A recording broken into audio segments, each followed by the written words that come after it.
حدثنا سلیمان بن حرب حدثنا حماد وهو ابن زید عن ثابت عن انس رضی اللہ عنہ قال كان غلام یہودی یخدم النبی صلی اللہ علیہ وسلم. ایک یہودی بچہ حضور صلی اللہ علیہ وسلم کی خدمت کیا کرتا تھا. یعنی کرسچنز کو گھر میں آپ کام کے لیے رکھ سکتے ہیں. بہت سے لوگ یہ کہتے ہیں کہ جی اگر انہوں نے برتن دھو دیا یا کپڑے کو ہاتھ لگ گیا یا ایون باتھ روم دھو دیا تو وہ بھی نہیں پاک ہوا. یہ ضرورت سے زیادہ اپنے اوپر دین کو مشکل بنانے والی بات ہے. آپ صلی اللہ علیہ وسلم نے کوئی چیز چھوڑی ہے جس کا نمونہ نہ بتایا ہو. حالانکہ آپ کی کوئی مجبوری نہیں تھی کہ آپ اتنے سارے مسلمانوں کو ہوتے ہوئے ایک یہودی بچے کو گھر میں رکھ لیں. کان غلام یہودی یخدم النبی صلی اللہ علیہ وسلم. ایک یہودی بچہ آپ کی خدمت کیا کرتا تھا. فمرض، وہ بیمار ہو گیا. فاتاہ النبی صلی اللہ علیہ وسلم، تو نبی صلی اللہ علیہ وسلم اس کے پاس آئے. یعودہ، اس کی عیادت کرتے تھے. فقعد عند رأسہ، آپ اس کے سرہانے بیٹھ گئے. فقال له اسلم، آپ نے اس کو کہا اسلام قبول کر لو. فنظر الى ابیہ، تو بچے نے باپ کی طرف دیکھا. وہو عندہ، اور وہ اس کے پاس ہی تھا. فقال له اطع ابا القاسم، یہودی کہنے لگا ابو القاسم کی بات مان لو صلی اللہ علیہ وسلم. فاسلم، بچہ مسلمان ہو گیا. فخرج النبی صلی اللہ علیہ وسلم، نبی صلی اللہ علیہ وسلم باہر نکلے. وہو یقول، اور آپ فرما رہے تھے الحمد للہ الذی انقذہ من النار، اللہ کا شکر ہے جس نے اس کو آگ سے بچا لیا، یعنی مسلمان ہو گیا. حدثنا علی بن عبد اللہ حدثنا سفیان قال قال عبید اللہ سمعت ابن عباس رضی اللہ عنہما یقول کنت انا و امی من المستضعفین انا من الولدان و امی من النساء، کہ میں اور میری ماں کمزور مسلمانوں میں تھے، میں بچوں میں سے، میری ماں عورتوں میں سے. مراد یہ کہ میں بچہ تھا اور مسلمان ہو گیا، بتانا یہ چاہتے ہیں. حدثنا ابو الیمان اخبرنا شعیب قال ابن شہاب یصلی علی کل مولود متوفا وان کان لغیۃ، غیہ زانیہ عورت. ابن شہاب کہتے ہیں کہ ہر بچے پر جو فوت ہو جائے نماز جنازہ پڑھی جائے گی، خواہ وہ ولد الزنا ہی کیوں نہ ہو. من اجل، اس وجہ سے، انہ ولد علی فطرت الاسلام، کہ وہ بچہ تو فطرت اسلام پہ پیدا ہوا، اس کو تو کوئی قصور نہیں. یدعی ابواہ الاسلام، دعویٰ کرتے ہوں اس کے والدین اسلام کا. او ابوہ خاصتاً، یا خاص طور پر باپ. وان کانت امہ، اور اگر اس کی ماں ہو علی غیر الاسلام، یعنی نامسلم، نان مسلم. اذا استحل صارخا، اگر بچے نے آواز نکالی چیخ کر. استحل صارخا یعنی بچہ پیدا ہوتا تو جو چیخ کی آواز آتی اس کی طرف اشارہ ہے. مراد یہ کہ زندہ بچہ پیدا ہوا، صلی علیہ، تو اس پہ نماز جنازہ پڑھی جائے گی. کیا مطلب؟ اگر باپ مسلمان ہے، ماں کافر ہے، بچہ پیدا ہوا، بچہ کس دین پر ہے؟ اس کا تو کوئی دین نہیں. لیکن اگر باپ مسلمان ہے تو بچے کا جنازہ پڑھا جائے گا، ہاں وہ پیدا ہونے کے تھوڑی دیر بعد ہی کیوں نہ مر جائے. مراد یہ ہے کہ ولا یصلی علی من لا یستحل من اجل انہ سقط، اور اس کی نماز جنازہ نہیں پڑھی جائے گی جو آواز نہ نکالے کیونکہ وہ گر گیا. فإن ابا ہریرہ رضی اللہ عنہ کان یحدث، حدیث بیان کرتے ہیں ابو ہریرہ، قال النبی صلی اللہ علیہ وسلم، آپ نے فرمایا ما من مولود، کہ کوئی بچہ نہیں، الا مگر یولد علی الفطرہ، وہ پیدا ہوتا ہے فطرت پر.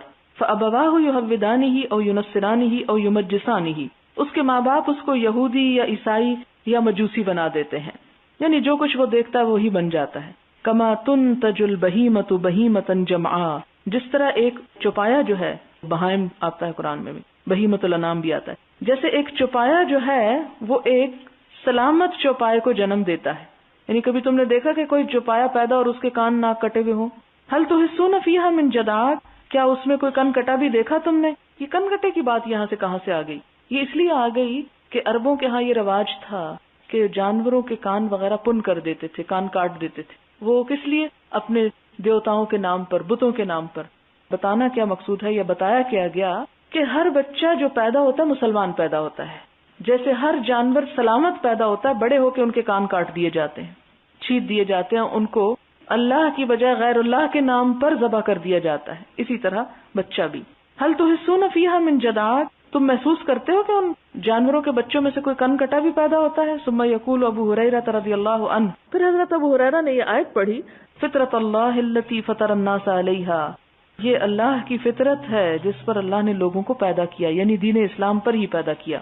لا تبدیل لخلق اللہ، اللہ کی بنائی ہوئی ساخت کو تبدیل نہیں ہونا. ذالک الدین القیم، یہی درست دین ہے.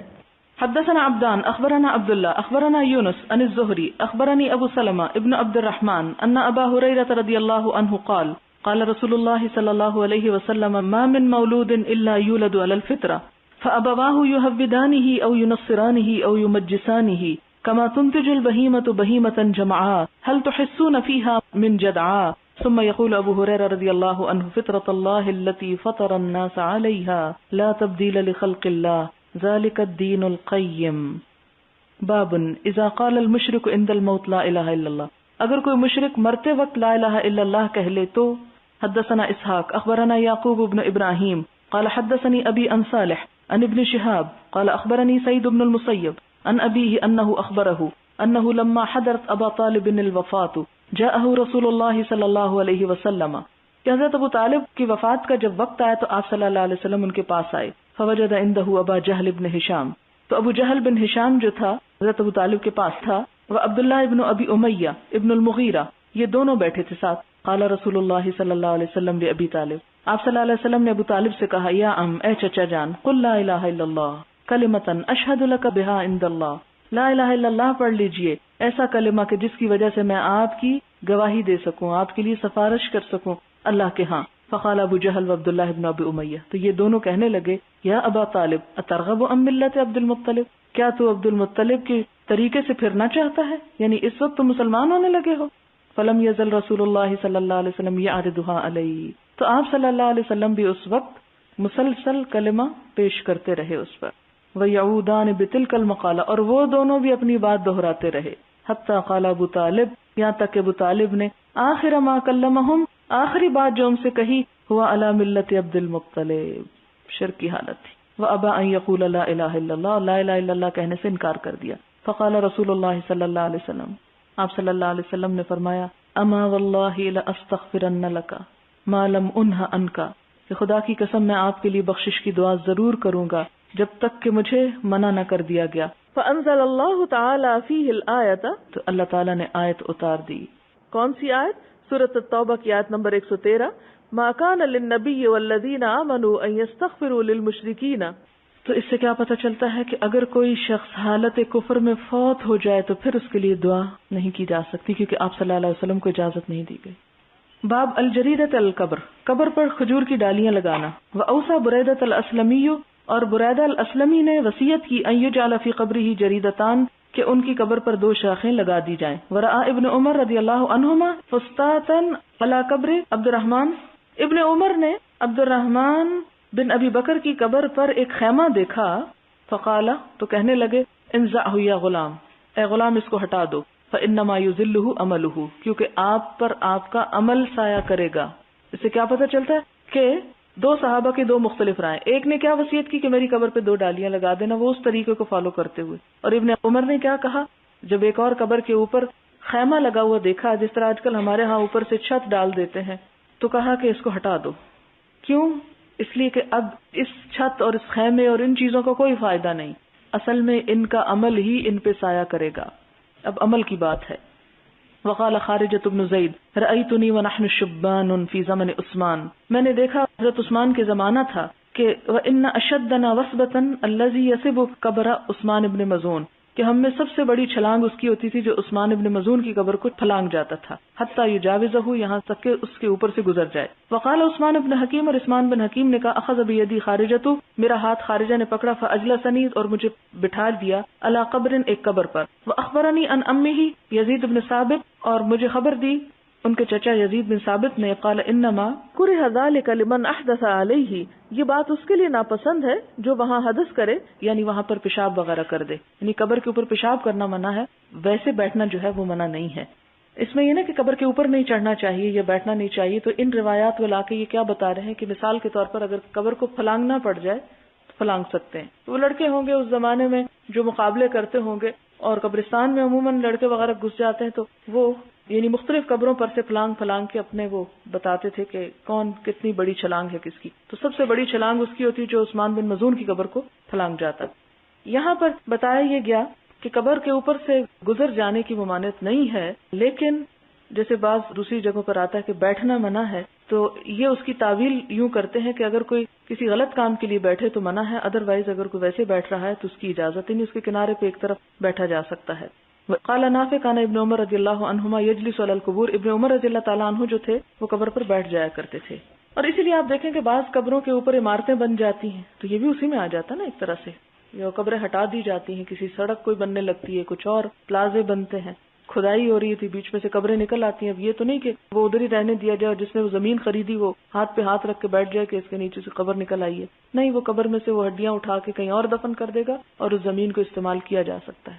لیکن وہ یہ نہیں کہ اگر ایک نکلی ہے تو اور تلاش کرنے کے لیے غیر ضروری حصہ بھی کھودنے لگے کہ کہیں غلطی سے ہم اس کے اوپر آ جا نہ رہے ہوں. نہیں، مرنے کے بعد اصل چیز انسان کا عمل ہے جو اس کو فائدہ دیتا ہے.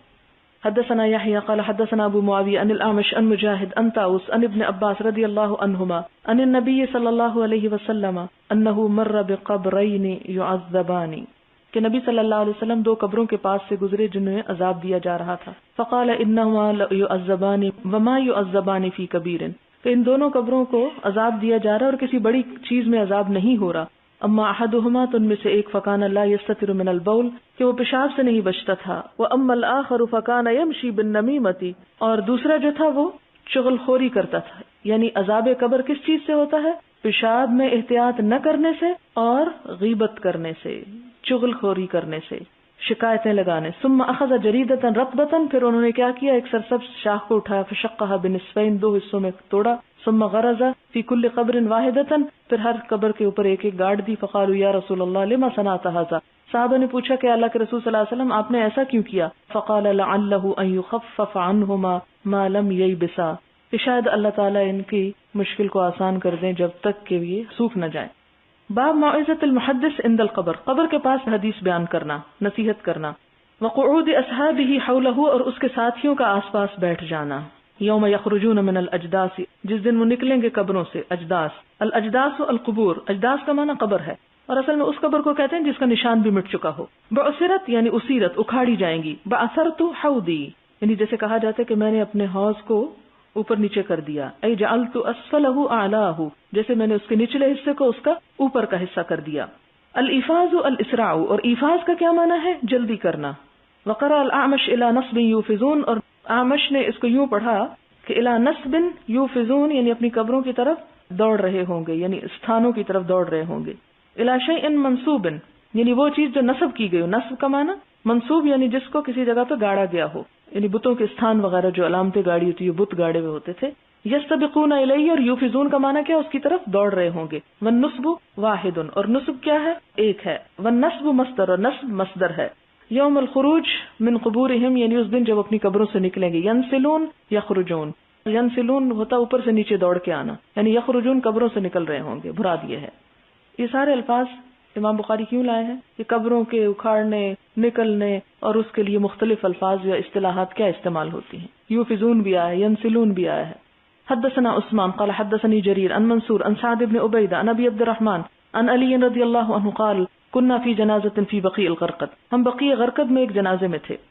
فاتانا النبی صلی اللہ علیہ وسلم آپ صلی اللہ علیہ وسلم تشریف لائے. فقعد وقعدنا حوله آپ بیٹھے تو ہم بھی آپ کے آس پاس بیٹھ گئے. ومعه مخصرة اور آپ کے پاس ایک چھڑی تھی. فنکس تو آپ نے سر جھکا دیا. فجعل ينكت بمخصرته آپ اپنی چھڑی سے زمین میں یعنی ٹھوکر لگا رہے تھے. ينكت نقطے لگانا یعنی اس کو کرید رہے تھے ایک طرح سے. يضرب في الارض مراد ہے. ثم قال پھر فرمایا ما منکم من احد نہیں تم میں سے کوئی ایک. او ما من نفس منفوسۃ یا نہیں کوئی یعنی ذی روح نفس جاندار یعنی جو سانس لینے والا الا کتب مکانها من الجنۃ والنار مگر یہ کہ اس کی جگہ جنت اور جہنم میں لکھی جا چکی ہے.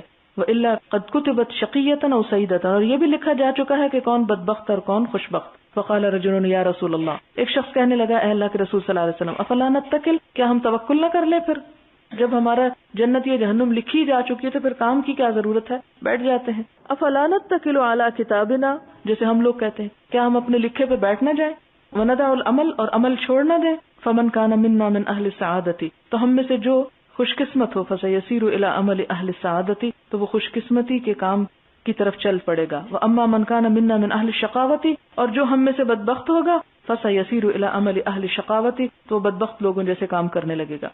قال اما اہل السعادتی تو آپ صلی اللہ علیہ وسلم نے یہ سب باتیں سن کر کیا فرمایا کہ جو نیک لوگ ہوں گے فیسرون لعمل السعادہ ان کے لیے سعادت خوشبختی کے کام کرنے آسان کر دیے جائیں گے، یعنی وہ انہی کی طرف مائل کر دیے جائیں گے. واما اہل الشقاوہ اور جو بدبخت ہیں فیسرون لعمل الشقاوۃ ان کو بدبختی کے کام کی توفیق ہوگی. ثم قرأ پھر آپ نے آیت پڑھی فاما من آتى واتقى وصدق بالحسنى فسنيسره لليسرى کہ جو کوئی دے اور تقوی کرے اور بھلائی کی تصدیق کرے تو اس کے لیے آسان رستہ آسان کر دیا جاتا ہے، یعنی اس کو آسانی کی طرف رہنمائی مل جاتی ہے یا آسانی مل جاتی ہے۔ اس میں آپ کو ایک بات پھر کہوں گی کہ نمبر 1، تقدیر کے مسئلے میں آپ جتنا سوچیں گے اتنا الجھیں گے، اس لیے اس پہ بہت بحث و مباحثے سے منع کیا گیا۔ جو لوگ تقدیر پہ شکوے کرتے ہیں اور اس حوالے سے سارا الزام اللہ تعالیٰ کو دینا چاہتے ہیں، ان کے لیے ایک بات کہوں گی کہ اللہ تعالیٰ کی ہستی نہایت مہربان ہے، وہ 70 ماؤں سے بڑھ کے پیار کرنے والا ہے۔ کیا کوئی ماں یہ چاہتی ہے کہ اپنے بچے کو پیدا کرنے کے بعد دوزخ میں ڈال دے، آگ میں ڈال دے؟ نہیں چاہتی۔ اللہ تعالیٰ کے تقدیر لکھنے کا مطلب یہ نہیں کہ اللہ تعالیٰ نے اس بندے کو ظلم کے ساتھ جہنم کا ایندھن بنا کے پیدا کیا، یہ مطلب نہیں۔ مطلب یہ ہے کہ اللہ تعالیٰ نے جب لوگوں کو پیدا کیا تو وہ لوگوں کے عمل سے پہلے ہی جانتا ہے کہ لوگ کیا عمل کریں گے، اور اس اپنے کلی علم کی بنا پر یہ جانتا ہے کہ کس کو کہاں جانا ہے، اور اسی طرح کے رستوں پہ پھر وہ اس کو توفیق بھی ہوتی چلی جاتی ہے۔ ورنہ اصل بات کیا ہے؟ بندے کا کام ہے کام کرنا، عمل کرنا، اور اللہ کا کام ہے جزا دینا۔ باب ما جاء فی قاتل النفس، جو شخص خودکشی کرے، اپنے جان کو قتل کر دے، اس کے بارے میں کیا احکامات ہیں؟ حدثنا مسدد حدثنا یزید بن زرع حدثنا خالد عن ابی قلابہ عن ثابت بن ضحاک رضی اللہ عنہ عن النبی صلی اللہ علیہ وسلم قال، آپ نے فرمایا من حلف بملت غیر الاسلام کاذبا متعمدا فہو کما قال، جو شخص قسم اٹھائے کسی دین کی اسلام کے علاوہ جھوٹا ہو جان بوجھ کر تو وہ وہی ہے جو اس نے کہا۔ یعنی اس کا مطلب کیا ہے کہ اگر کسی نے یہ قسم کھائی کہ اگر میں یہ کام کروں تو میں یہودی ہو جاؤں یا نصرانی ہو جاؤں تو وہ ایسا شمار ہوگا، لہٰذا اس طرح کی قسمیں نہیں کھانی چاہیے کہ اگر میں جھوٹ بولوں تو میں یہودی ہو کے مروں، مثلا ایسی بات کوئی کرے تو اگر وہ واقعی جھوٹا ہوا کاذبا متعمدا تو ہوا کما قال، وہ وہی شمار ہوگا اللہ کے ہاں۔ ومن قتل نفسہ، اور جس نے اپنی جان اپنے آپ کو قتل کر دیا بحدیدتن، ایک ہتھیار کے ساتھ، حدید لوہے کو کہتے ہیں، لوہے کے ہتھیار سے قتل ہو سکتا ہے انسان، عذب بہ فی نار جہنم، تو اسی ہتھیار کے ساتھ جہنم میں سزا دیا جائے گا، یعنی وہی ہتھیار اس کی ہمیشہ کی سزا بن جائے گی۔ وقال حجاج بن منہال حدثنا جریر بن حازم عن الحسن حدثنا جندب رضی اللہ عنہ فی ھذا المسجد فما نسیناہ وما نخاف، جندب کہتے ہیں کہ یہ اس مسجد میں، اور نہ ہم اس کو بھولے اور نہ ہم ڈرتے ہیں۔ یکذب جندب عن النبی صلی اللہ علیہ وسلم، کہ جندب حضور صلی اللہ علیہ وسلم کے بارے میں کوئی جھوٹی بات کہہ سکتے ہیں، یعنی یہ واقعہ یہیں پر سنا گیا تھا، اور جندب جو روایت کر رہے ہیں وہ بھی سچ کہہ رہے ہیں۔ قال کان برجل جراح، ایک شخص کو زخم لگا، قتل نفسہ، اس نے اپنے آپ کو ہی قتل کر دیا۔ فقال اللہ عز وجل، اللہ تعالیٰ نے فرمایا بدرنی عبدی بنفسہ، جلدی کی میری طرف میرے بندے نے اپنے نفس کو مار کے، حرمت علیہ الجنہ، میں نے اس پہ جنت حرام کر دی۔ یعنی ہمارے پاس جو ہماری جان اور جسم ہے یہ بھی ہمارا اپنا نہیں، یہ بھی اللہ کی امانت ہے۔ تو وفادار ہمارے ساتھ کون ہے؟ یہ ہمارے ہاتھ پاؤں وفادار نہیں ہے ہمارے ساتھ، یہ بھی قیامت کے دن الٹا گواہی دینا شروع کر دیں گے۔ یہ سب کچھ ہمیں کس لیے دیا گیا کہ اس سے ہم کوئی کام لے لیں۔ حدثنا ابو الیمان اخبرنا شعیب حدثنا ابو الزناد عن الاعرج عن ابی ہریرہ رضی اللہ عنہ قال قال النبی صلی اللہ علیہ وسلم الذی یخنق نفسہ، جو شخص اپنا گلا گھونٹتا ہے، یخنقھا فی النار، آگ میں بھی اسے گھونٹتا رہے گا، والذی یطعنھا، اور جو اپنے آپ کو تیر مارتا ہے، تانا بھی اسی سے ہے، یطعنھا فی النار، تو جہنم میں جا کے بھی خود کو تیر مارتا رہے گا۔ باب ما یکرہ من الصلاۃ علی المنافقین، منافقین پہ نماز پڑھنے کی ناپسندیدگی کا بیان، والاستغفار للمشرکین، اور مشرکین کے لیے استغفار کہنا۔ رواہ ابن عمر رضی اللہ عنہما، ابن عمر نے اس کو بیان کیا ہے ان نبی صلی اللہ علیہ وسلم، آپ صلی اللہ علیہ وسلم سے۔ حدثنا یحیی بن بکیر قال حدثني الليث عن عقيل عن ابن شهاب عن عبيد الله بن عبد الله عن ابن عباس عن عمر بن الخطاب رضي الله عنهم انه قال لما مات عبد الله بن ابي بن سلول دعي له رسول الله صلى الله عليه وسلم ليصلي عليه، فلما قام رسول الله صلى الله عليه وسلم وصبت اليه فقلت يا رسول الله اتصلي على ابن ابي وقد قال يوم كذا وكذا كذا وكذا اعدد عليه قوله۔ حضرت عمر یاد کراتے ہیں کہ دیکھیں آپ صلی اللہ علیہ وسلم کو کہ وہ فلاں دن اس نے یہ کہا، فلاں دن اس نے یہ بات کہی تھی آپ کے خلاف۔ فتبسم رسول اللہ صلی اللہ علیہ وسلم، تو آپ صلی اللہ علیہ وسلم مسکرا دیے، وقال اخر انی یا عمر، عمر پیچھے ہو جاؤ، پیچھے ہٹ جاؤ، سر کو۔ فلما اکثرت علیہ، لیکن عمر کہاں چھوڑنے والے، کہتے جب میں نے بہت زیادہ آپ کو کہا، قال انی خیرت، تو آپ نے فرمایا مجھے اختیار دیا گیا ہے۔ کیا اختیار؟ پیچھے پڑ چکے آپ، استغفر لہم او لا تستغفر لہم، کہ بخشش مانگو یا نہ مانگو، تو اس اختیار کو استعمال کر کے آپ نے کیا کیا؟ بخشش مانگنا چاہیے۔ فرمایا انی خیرت فاخترت لو اعلم انی لو زدت علی 70 یغفر له لزدت علیہا، اگر میں جانتا کہ 70 سے زیادہ دفعہ بخشش مانگنے سے اس کی بخشش ہو جائے گی تو میں 70 سے بھی بڑھ کے اس کے لیے بخشش مانگ دیتا. یہ ہے وسعت قلب. قال فصلی علیہ رسول اللہ صلی اللہ علیہ وسلم، حضور صلی اللہ علیہ وسلم نے اس پہ جنازے کی نماز پڑھائی. ثم انصرف، آپ نے سلام پھرا. فلم یمکث، ابھی ٹھہرے نہ تھے، الا یسیرا، کہ تھوڑا سا، حتی نزلت الآیتان من براءہ، کہ سورۃ توبہ کی یہ آیات نازل ہوئیں. کیا آیات تھی؟ ولا تصلی علی احد منهم مات ابدا الا وهم فاسقون، وهم فاسقون تک. قال فاجبت بعد من جرأتی علی رسول اللہ صلی اللہ علیہ وسلم یومئذ. حضرت عمر کہتے ہیں کہ میں نے اپنے آپ پر تعجب کیا کہ اس دن میں نے آپ صلی اللہ علیہ وسلم کے ساتھ اتنی جرأت برتی، یعنی اتنا آپ کو کہا. واللہ ورسولہ عالم، اور اللہ اور اس کا رسول ہی صحیح بات جانتے ہیں. باب ثناء الناس علی المیت، میت پر تعریف کرنا. حدثنا آدم حدثنا شعبہ حدثنا عبد العزیز بن صہیب قال سمعت انس بن مالک رضی اللہ عنہ یقول مر بجنازۃ فاثنوا علیہا خیرا. حضرت انس کہتے ہیں کچھ لوگ آپ صلی اللہ علیہ وسلم کے پاس تھے، وہاں سے جنازہ گزرا تو انہوں نے تعریف کی، یعنی کس کی؟ جنازے کی، یعنی اس شخص کی، مرنے والے کی. فقال نبی صلی اللہ علیہ وسلم، تو آپ صلی اللہ علیہ وسلم بھی وہاں موجود تھے، آپ نے فرمایا وجبت، واجب ہو گئی. ثم مروا باخرى، پھر وہاں سے ایک اور جنازہ گزرا. فاثنوا علیہا شرا، لوگوں نے اس کی بد تعریفی کی، شر کے بات کی. قال وجبت، آپ نے فرمایا واجب ہو گئی. فقال عمر بن الخطاب رضی اللہ عنہ ما وجبت، حضرت عمر بن خطاب پوچھتے ہیں کہ یا رسول اللہ کیا واجب ہو گئی؟ قال ھذا اثنیتم علیہ خیرا فوجبت له الجنہ، وہ شخص جس کے بارے میں تم نے اچھے الفاظ کہے اس پہ جنت واجب ہو گئی. وھذا اثنیتم علیہ شرا، اور جس شخص پر تم نے بری بات کہی فوجبت له النار، تو اس پہ آگ واجب ہو گئی. انتم شہداء اللہ فی الارض، تم زمین میں اللہ کے گواہ ہو. حدثنا عفان بن مسلم وهو الصفار حدثنا داود بن ابي الفرات عن عبد الله بن بريدة عن ابي الاسود قال قدمت المدينة وقد وقع بها مرض فجلست الى عمر بن الخطاب رضي الله عنه فمرت بهم جنازة فاثني على صاحبها خيرا فقال عمر رضي الله عنه وجبت. ثم مر باخرى فاثني على صاحبها خيرا فقال عمر رضي الله عنه وجبت. ثم مر بالثالثة فاثني على صاحبها شرا فقال وجبت. فقال ابو الاسود فقلت وما وجبت یا امیر المؤمنین؟ قال قلت كما قال النبی صلی اللہ علیہ وسلم. حضرت عمر کہتے ہیں کہ میں نے وہی کہا ہے جو نبی صلی اللہ علیہ وسلم نے فرمایا تھا. اور نبی صلی اللہ علیہ وسلم نے کیا فرمایا تھا کہ ایما مسلم، کوئی بھی مسلمان، شہد لہ اربعۃ بخیر، جس پر 4 آدمی بھلا ہونے کی گواہی دیں، ادخلہ اللہ الجنہ، اللہ اسے جنت میں داخل کرے گا. فقلنا وثلاثہ، ہم نے پوچھا اگر 3 دے؟ قال وثلاثہ. قلنا واثنان، ہم نے پوچھا اگر 2؟ قال واثنان. ثم لم نسألہ عن الواحد، پھر ہم نے ایک کے بارے میں نہ پوچھا. سوال ہے اگر کسی کی تدفین بہت قریب ہو اور کوئی شخص جنبی ہو، غسل کا وقت نہیں، اس صورت میں کیا وہ صرف تدفین میں شرکت کر سکتا ہے؟ میرے خیال میں اس حدیث کو اگر ہم سامنے رکھیں تو جنابت کی حالت میں مردے کو نیچے نہیں اتارنا چاہیے، پاک لوگ ہی اور نہائے ہوئے لوگ ہی اتاریں تو بہتر ہے. عبداللہ بن ابی کی لاش نکلوا کر اپنا کرتا اس کو پہنانے سے ان باتوں کا مطلب سمجھ نہیں آیا. اس میں میرے خیال ہے بہت واضح تھی حدیث کے، ان کے بیٹے نے ریکویسٹ کی تھی، تو ماں باپ کی محبت خواہ وہ کافر ہی کیوں نہ ہو، یہ سب کے اندر ہوتی ہے. حضرت ابراہیم علیہ السلام کی مثال آپ کے سامنے ہے کہ باپ نے گھر سے نکال دیا اور یہ کہتے ہیں میں آپ کے لیے اپنے رب سے استغفار کروں گا. تو اللہ تعالیٰ نے انبیاء کے دل میں عام انسانوں کے لیے اس سے بھی زیادہ محبت ڈالی ہوتی ہے جتنی ہم کو اپنے ہمارے ماں باپ سے یا اور لوگوں سے ہوتی ہے. اسی لیے اللہ تعالیٰ فرماتے ہیں لعلک باخع نفسک علی آثارہم ان لم یؤمنوا بہذا الحدیث اسفا، کہ لگتا یوں ہے کہ آپ ان کے اوپر اپنی جان گھلا دیں گے اگر یہ اس بات کو نہیں مانتے افسوس کر کر کے.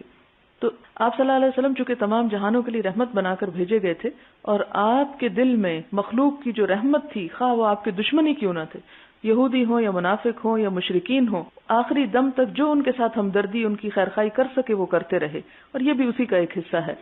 حدیث میں پڑھ کر واضح ہوا کہ اسلام میں خودکشی حرام ہے، چاہے کوئی بھی صورت ہو. تو جیسے کشمیر میں، بوسنیا میں مسلمانوں پر برا وقت ہے اور خواتین اپنی عزت بچانے کے لیے خودکشی کر لیتی ہیں، تو اس کی کیا صورت ہے؟ یہ جائز نہیں ہے. یعنی ایک مفروضے کے اوپر، یعنی ہو سکتا ہے کہ ہماری عزت لٹ جائے اس لیے ہم جان کو ہلاک کر دیں، تو قتل نفس زنا سے بھی بدتر ہے. اور چونکہ ان کی تو نیت شامل نہیں ہوتی، اس لیے اگر ان پہ کوئی جبرن ایسا ظلم کر دیتا ہے، تو ایسے ہی ہے کہ اگر کوئی شخص گھر میں داخل ہوا آپ کو مارنے کی نیت سے، اور اس سے پہلے کہ وہ آپ کو مارے آپ اپنے آپ کو خود مار دیں، تو اگر آپ اپنے آپ کو خود مار دیں گے تو آپ مجرم ہوں گے، اگر وہ آپ کو مار دے گا تو آپ شہید میں ہوں گے. اس لیے اس کی اجازت نہیں ہے. حدیث سے پتہ چلا کہ حضور نے حبشہ کے بادشاہ نجاشی کی نماز جنازہ پڑھائی. اسی طرح منافقوں کا نماز جنازہ پڑھانا اللہ نے آپ کو منع کی, تو کافر کی نماز کیوں پڑھائی؟ وہ کافر نہیں تھا, وہ ایمان لا چکا تھا. جب حضرت جعفر نے ان کے سامنے سورۃ مریم پڑھی تھی تو وہ ایمان لے آیا تھا. اسی لیے آپ صلی اللہ علیہ وسلم نے اس کو کافر نہیں کہا, الاخ الصالح کہا, جو حدیث میں آپ نے پڑھا ہے کہ نیک بھائی. سوال ہے, حدیث میں ہم نے پڑھا کہ مشرک یا کافر کے جنازے کے لیے بھی ہمیں احتراماً کھڑے ہونا چاہیے. یہاں تک تو ٹھیک ہے. ان کے جنازے کو اٹینڈ کرنے کے لیے سفر کر کے ایک ملک سے دوسرے ملک جانے کے بارے میں کیا حکم ہے؟ جیسے ہمارے ملک سے کچھ لوگ لیڈی ڈیانا کے جنازے میں شرکت کے لیے گئے. اس میں یہ ہے کہ میرے خیال میں حکومتی سطح پر کچھ لوگ گئے ہوں گے, تو یہ سفارتی تعلقات کی خاطر اگر کسی بھی ہیڈ آف اسٹیٹ کی ڈیتھ ہوتی ہے یا کسی بھی ایسے اہم شخصیت کی اور اس میں سرکاری نمائندگی ہوتی ہے, تو وہ جو بین الاقوامی تعلقات ہیں مسلمانوں کے دوسرے اقوام سے, اس میں گنجائش نکلتی ہے. لیکن ایک عام انسان کو, مثلاً آپ میں سے کوئی اٹھ کے کہے کہ میں سارا سفر اس کام کے لیے کروں, تو میرا خیال ہے کہ اس اسراف میں یہ چیز شامل ہو جائے گی, کیونکہ نہ تو آپ نے جا کے دعا کرنی, نہ ہی آپ نے کوئی نماز جنازہ پڑھنا, تو صرف ایک ہجوم میں جا کے کھڑے ہو کے واپس آنا ہے. تو اس سے بہتر ہے آپ اپنے غریب ملک میں اتنے ٹکٹ سے, کیونکہ 40-50 ہزار کا ٹکٹ ہے اور ویزا کی فیس بھی کچھ کم نہیں ہے, ان سارے چیزوں کو ملا کے کسی اسکول میں ایک کمرہ بنوا دیں یا کہیں پر پنکھے لگوا دیں یا کوئی اور نیکی کا کام کریں تاکہ آپ کے لیے صدقہ جاریہ ہو, بنسبت اس کے کہ آپ ایک ایسی رسم نبھائیں. آپ نے فرمایا کہ منافق کا نماز جنازہ نہیں پڑھا جائے گا. منافقت سراسر دل کی کیفیت کا نام ہے. ہم کیسے جانیں کہ یہ شخص منافق ہے؟ جی ہاں, آج کل ہم کسی کے بارے میں یہ فتویٰ نہیں دے سکتے اور نہ دینا چاہیے. اللہ سے ڈرنا چاہیے. آج کل کی منافقت جو ہے وہ عملی منافقت ہے, اعتقادی نہیں. اگر کسی کی اعتقادی ہے تو وہ دل کے ساتھ اس کا معاملہ اور ہم نہیں جانتے. عملی منافقت کا شکار ہم میں سے کون نہیں ہے؟ مثلاً عملی منافقت کی چھوٹی سی مثالیں دیکھیں. بات کرے تو جھوٹ بولے, کتنے لوگ ہیں جو اس سے بچے ہوئے ہیں؟ اللہ ماشاء اللہ. وعدہ کریں, خلاف ورزی کریں, کتنے لوگ ہیں جو وعدوں کو پورا کرتے ہیں؟ امانت رکھی جائے تو اس میں خیانت کریں. اور امانت صرف پیسوں کی نہیں ہوتی, امانت ذمہ داریوں کی بھی ہوتی کہ آپ کے سپرد کوئی کام کیا گیا اور آپ اس سے غفلت برتیں, لاپرواہی برتیں. کتنے لوگ ہیں جو اپنا وقت پہ کام کرتے ہیں؟ پھر اسی طرح جھگڑا ہو جائے تو گالی دے. کتنے لوگ ہیں جو اپنی زبان کو گالیوں سے پاک رکھتے ہیں اور زبانی کلامی جھگڑے سے آگے بڑھ کے ہاتھا پائی پہ آ جاتے ہیں. ٹھیک ہے, ہو سکتا ہے کہ آپ اس طرح نہ کرتے ہوں, لیکن گزرتے وقت آپ کی جو صورتحال ہے گزرنے کی کہ بازو نیچے کرنے کی بجائے اس طرح کر کے, یعنی ایک وائلنٹ رویہ اختیار کر کے کونیاں مارتے ہوئے دوسرے کو نکلنا, دھکم پیل کرنا, یہ ایمان کی علامت ہے. اسے کون ایمان کہے گا؟ ہم تو بحیثیت قوم ایک منافقت کا شکار ہیں, لیکن یہ اعتقادی نہیں, کیونکہ سب کے دل میں ایمان تو ہے, اللہ کو مانتے, رسول کو, آخرت کو, سب کچھ مانتے, دل میں کفر نہیں ہے, لیکن عمل میں کوئی چیز نظر نہیں آتی. تو یہ کیا ہے؟ اگر اس پیمانے پہ دیکھیں تو کسی کا بھی نماز جنازہ نہ پڑھا جا سکے. اس لیے خدا کے لیے کسی کو بھی منافق کہنے سے پرہیز کریں, کیونکہ منافق ایک اصطلاح ہے, اور یہ اصطلاح اس دور کے ان لوگوں پر استعمال ہوتی ہے کہ جنہوں نے حضور صلی اللہ علیہ وسلم کے ساتھ دھوکہ اور فریب کیے. پھر اسی طرح آپ دیکھیں کہ نماز کی تاخیر, کہ دیر سے نماز پڑھنا. آپ میں سے کتنے لوگ ہیں جو واقعی یہ احساس کرتے ہیں کہ مجھے وقت سے نماز پڑھنی چاہیے اور بغیر کسی حقیقی عذر کے آپ سے تاخیر ہوتی؟ بعضوں کا صرف سو کے آپ تاخیر کر دیتے ہیں. کبھی ایک آدھ دفعہ تو ہو گیا, لیکن اگر عادت ہی بن چکی ہے آپ کی دھوپ پیلی کر کے نماز پڑھنے کی, تو آپ نے کیا فرمایا کہ یہ منافق کی نماز ہے. یعنی کون سی چیز آپ دیکھیں گے کہ جس میں ہم پورے اتر رہے ہیں؟ اگر ہم میں سے 10 لوگ بھی مخلص مسلمان اور واقعی ان چیزوں پہ پورے اترنے والے ہوں تو یہ پورا نقشہ بدل سکتا ہے یہاں کا. اللہ کا وعدہ ہے کہ وہ مدد ضرور کرے گا. اس کی مدد کیوں نہیں آتی؟ اس لیے نہیں آتی کہ ہم اس معیار پہ پورے ہی نہیں اترتے. تو وہاں پر وہ حکم جو تھا کہ منافق کی نماز جنازہ نہیں ہوگی, یہ حضور صلی اللہ علیہ وسلم کے لیے خاص تھا, کیونکہ آپ کو وحی کے ذریعے بتا دیا جاتا تھا کہ کون کون منافق ہے. عبداللہ بن ابی, تو اس کے بارے میں بھی وحی کے ذریعے آپ کو بتایا گیا تھا. پھر اسی طرح آپ صلی اللہ علیہ وسلم نے اپنے ایک صحابی کو منافقوں کے نام بتائے تھے, اور پھر اس میں کہتے ہیں کہ کچھ آیتیں بھی ایسی اتری تھی, لیکن چونکہ ان منافقوں کے بیٹے یا باپ یا بھائی یا رشتہ دار جو تھے وہ سچے مومن تھے اور ان کے لیے رسوائی کا باعث تھا, تو اس لیے پھر اٹھا لیا گیا ان آیات کو. اور آپ صلی اللہ علیہ وسلم نے اپنے ایک صحابی کو, شاید حضرت حذیفہ ہی تھے, ان کو بتائے تھے منافقوں کے نام, تو حضرت عمر ان کے پاس گئے اور قسم ڈال کے کہا کہ کہیں میرا نام تو نہیں ان میں, اس فہرست میں تو نہیں شامل. اور حنزلہ کیا کہتے ہیں؟ نافقہ حنزلہ, حنزلہ منافق ہو گیا. تو یہ وہ لوگ تھے کہ جنہیں واقعی خوف تھا اپنے اعمال کا. اور ہمارا حال کیا ہے کہ سب برائیاں دوسروں میں نظر آتی ہیں اور اچھائی صرف اپنے اندر نظر آتی. وآخر دعوانا الحمدللہ رب العالمین. سبحانک اللہم و بحمدک نشہد ان لا الہ الا انت نستغفرک ونتوب الیک. والسلام علیکم ورحمۃ اللہ.